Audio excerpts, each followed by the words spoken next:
కామారెడ్డి జిల్లాలో సంక్రాంతి పండుగ సరికొత్త రికార్డును సృష్టించింది. గజావాడ అన్నపూర్ణ రవికుమార్ దంపతులు తమ కుమార్తె స్పందన వివాహం తర్వాత వచ్చిన మొదటి పండుగను చిరస్మరణీయంగా మార్చారు.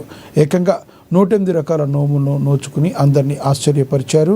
ముత్తైదువులను పిలిచి వైభవంగా నిర్వహించిన ఈ వేడుక ఇప్పుడు జిల్లాలోనే టాక్ ఆఫ్ ది టౌన్గా మారింది. కామారెడ్డి మా అమ్మాయి స్పందన అయితే సంక్రాంతి నోములు 108 పంచాము. అయితే ఎవ్రీ ఇయర్ మేము నోములు నోముకుంటాము. వైశాఖంలో కంపల్సరీ ఉంటుంది సంక్రాంతి నోములు. పసుపు కుంకుమ చక్కెర నోము నువ్వులు ఉండాలి, ఇవన్నీ ఇంపార్టెంట్. ఇంకా మిగతా అన్ని వెరైటీస్ నోముకుంటాం.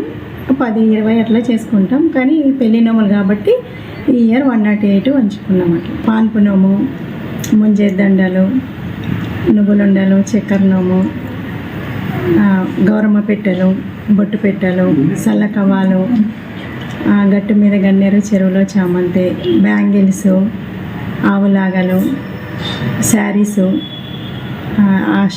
దశావతారాలు, అష్టలక్ష్ములు, పంచామృతాలు, ఫెస్టివల్స్ నోములు, అన్ని ఫెస్టివల్కి సంబంధించినది ప్రతిదీ అది నోముగా చేసుకున్నాము.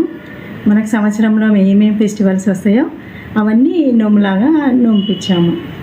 ఇంకా మిగతా వేరే చాలా నోములు మొత్తం 108 నోములు ఇచ్చాం. ఫస్ట్ ఇయర్ కాబట్టి 108 నోములు పంచుకున్నాము. నోముల పట్ల మీరు ఏ విధంగా ఫీల్ అవుతారు మీరు ఇప్పుడు అంటారు? చాలా హ్యాపీగా ఫీల్ అవుతున్నాం. మంచి సెలబ్రేషన్ చేసుకున్నందుకు హ్యాపీగా ఉంది మాకు. అమ్మాయి ఫస్ట్ ఇయర్ కాబట్టి కొంచెం గ్రాండ్గా చేయాలనుకున్నాం.